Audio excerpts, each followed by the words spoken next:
లేదు, మరి నీళ్లు ఎలా తోడి మరి నాకు ఇస్తారు అని చెప్పంటే, ఈ నీళ్లు, ఈ బావిలో నీళ్లు తాగితే దాహం వేస్తుంది మరలా.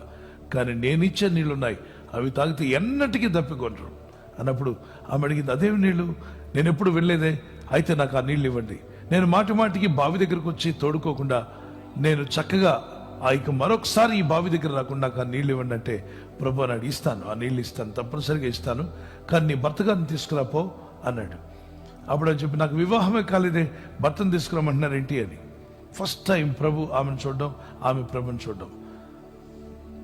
ఇప్పుడు ఆమె చెప్పింది వివాహం. ప్రభు అన్నాడు, నిజమే, నువ్వు చెప్పింది నిజమే, నీకు వివాహం కాలేదు, కానీ ఇప్పటికీ 5 భర్తలు ఉన్నారు, మరి 6వ వాడు కూడా నీ భర్త కాదు అని ఎప్పుడైతే ప్రభు ఆ మాట అన్నాడో, ఆమె కుప్పగూలిపోయింది. గుండె పగిలి ఆడడం ప్రారంభించింది. కుండ పగిలితే నీళ్లు గారిపోయినట్టుగా గుండె పగిలి, మీరెవరు, మీరు నిజంగా ప్రవక్త, మీరు మెస్సయ్య, నా రహస్య జీవితంలో ఉన్న విషయాలు మీరు చెప్పేస్తున్నారు, నువ్వు మామూలు మనిషివి కావు, నువ్వు ఒక మామూలు మనిషివి కావు, నువ్వు దేవుడివి, నువ్వు మెస్సయ్యవి, నా జీవితం గురించి మీకు ఎలా తెలుసు అని మాట్లాడుతుంటే ప్రభు అన్నాడు, నీవు ఒప్పుకున్నావు కాబట్టి నేను క్షమిస్తున్నాను, ఇదిగో నిత్య జీవపు జలాన్ని ఇస్తున్నానని ప్రభు ఆ జీవాన్ని, రక్షణ అనుగ్రహించాడు. ఆమె రక్షణ ఆనందం పొందింది, ఆ పాపాలు క్షమించమని వేడుకుంది కనుక ఎక్కడ లేని ఆనందం వచ్చింది. అంతవరకు తలెత్తి జీవించలేటువంటి స్త్రీ తలెత్తుకొని పరిగెత్తింది. ఒక్కసారి ప్రభా, నా ఊర్లో చాలా మంది ఇలాగ ఏడుస్తున్నారు, వాళ్ళందరినీ పిలుస్తానని, మా ఊర్లో అందరూ కూడా ఏదో ఒక పాపాత్మలు ఉన్నారు, వారిని విడిపించండి, నాకు రక్షణ ఇచ్చా, వాళ్ళకు కూడా ఇస్తా, ఒక్క నిమిషం ఆగమని ఊర్లోకి వెళ్ళి ప్రతి డోర్ దగ్గరికి వెళ్ళి డోర్ టచ్ చేసి, హలో, నా జీవితం అంతా చెప్పిన ఒక ఆయన నేను చూశాను, నా బ్రతకంతా ఆయన ఇలా చదివేశాడు ఒకసారి, ఒక నిమిషంలో ఆయన నిత్య జీవం ఇస్తున్నాడు, ఎక్కడ నేను సంతోషం పొందాను, రండి మీరందరూ కూడా వాక్యం వినడం. పక్కనే ఉన్న గ్రామానికి వెళ్ళి తన గ్రామంతో చెప్తే, గ్రామంలో ఉన్న వాళ్ళందరూ పరిగెత్తుకొని వచ్చారట.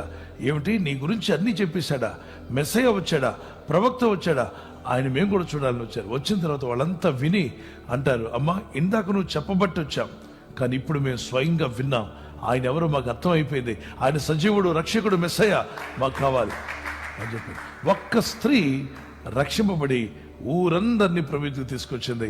దేవుని బిడ్డలారా, మన పాపాలు క్షమించబడ్డాక మనం అలాగే ఉండద్దు, మన సాక్షి జీవితాన్ని చెప్పి అనేకులను ప్రభుత్వకు నడిపించే కృప దేవుడు మీకు ఇచ్చునుగాక. ఏంటి నీళ్లు?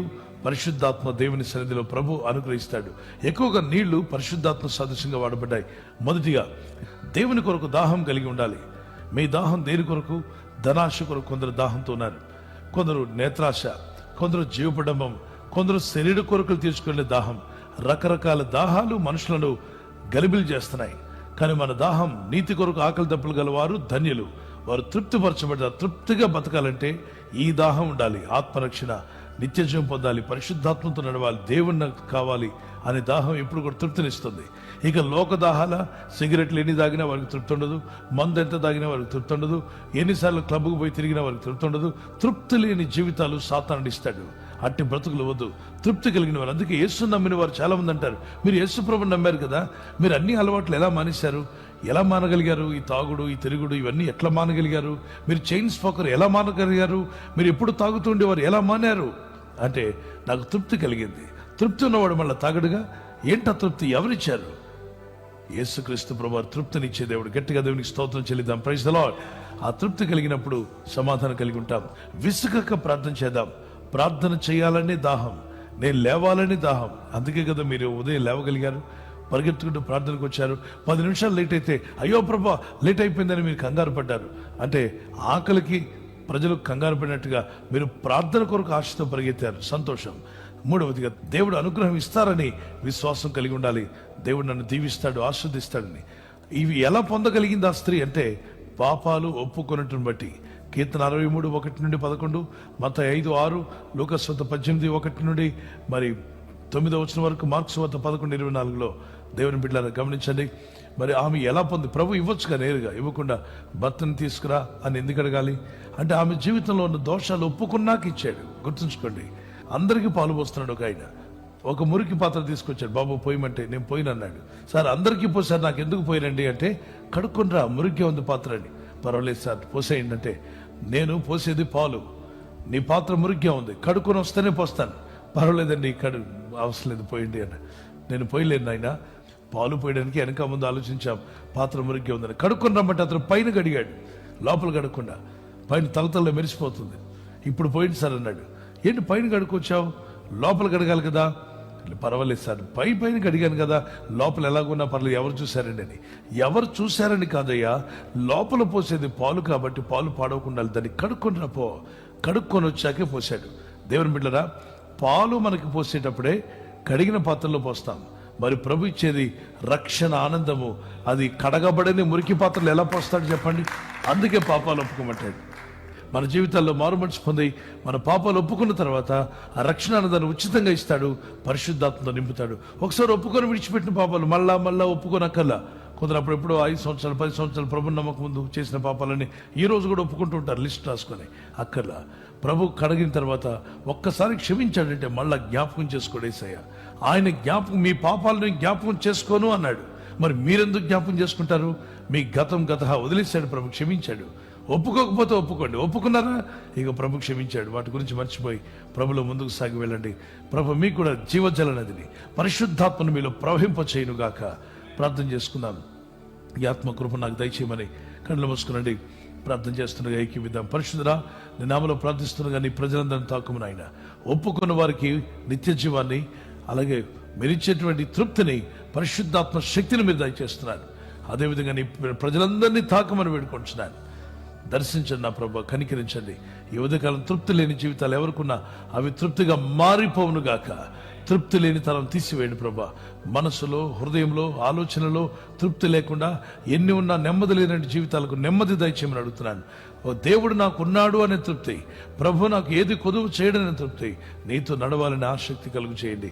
ఆ స్త్రీ ఒకే రోజున బావి యొద్ద ప్రార్థన చేయగలిగింది. ప్రభు సన్నిధిలో తన పాపాలు ఒప్పుకుంది. ఆయన నీ పాద సన్నిధిలో వెంటనే ఆమె జీవితం మారిపోయింది. తల ఎత్తుకోలేని స్త్రీని తల ఎత్తుకునేలా చేశావు. ఊరందరి ఎత్తుకు వెళ్ళి తన గ్రామాంతరికి యేసును పరిచయం చేసింది. ప్రభా, ఒంటరి జీవితంలో ఉన్న ఆమెను దర్శించావు, ఆమెను అద్భుత రీతిగా ఆశీర్వదించావు. ఈరోజు ఎవరైతే ఒంటరితనంతో బాధపడుతున్నారో, లోన్లీనెస్తో, వారిని ఆదరించండి, బలపరచండి. ఏదైనా దోషాలు, పాపాలు ఒప్పుకోకుండా ఉంటే అవారు ఒప్పుకొని విడిచిపెట్టడానికి సహాయం దయచేయండి. వాటి నుండి పశ్చాత్తాపడి వాటి నుండి విముక్తులై యేసు రక్తంలో కడగబడిన వారుగా, దివ్యమైన దేవుని వెలుగును పొందిన వారుగా, ఈ లోకానికి వెలుగుగాను, ఈ లోకానికి ఉప్పుగాను నీ ప్రజలను వాడుకొని వారు పనిచేసే స్థలంలో, వారి బంధుమిత్రుల మధ్యలో నీ ప్రజలను హెచ్చించి బలపరిచి సాక్ష్య దీపాలుగా వాడుకోమని క్రీస్తు యేసు నామములో అడిగి వేడుకుంటున్నాను నా పరలోకపు తండ్రి.